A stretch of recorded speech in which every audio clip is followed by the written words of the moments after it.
Welcome to the Slop Farm. Enjoy the video. In this video, I will show you how to set up your Wacom drawing tablet.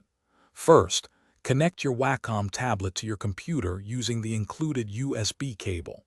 Next, navigate to the official Wacom website and download the most current drivers for your specific tablet model. Carefully follow the on-screen prompts to install these drivers. Once the installation is complete, it is crucial to restart your computer to ensure all changes are properly applied and recognized by your system. Now that your tablet is connected and drivers are installed, let's personalize your experience. Open the Wacom Tablet Properties application, usually found in your system's control panel. Here, you can fine-tune the pen pressure sensitivity, which is essential for achieving precise line variations.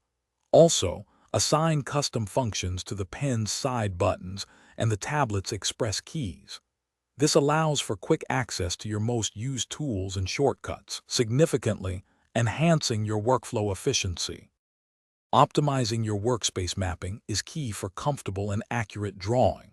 In the Wacom Tablet Properties, navigate to the Mapping tab.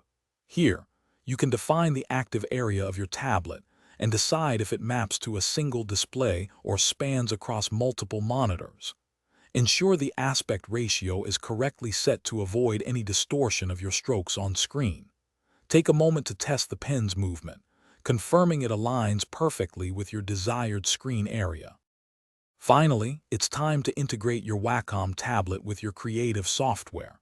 Launch your favorite application, like Adobe Photoshop or Clip Studio Paint. Confirm that the pen pressure sensitivity is fully recognized and working as expected within the program. Experiment with different brushes and tools to ensure they respond accurately to your tablet's input. Spend some time practicing drawing and sketching. This will help you quickly adapt to the tablet's feel and responsiveness, making your creative process smooth. Thanks for watching. Consider subscribing if we helped you today.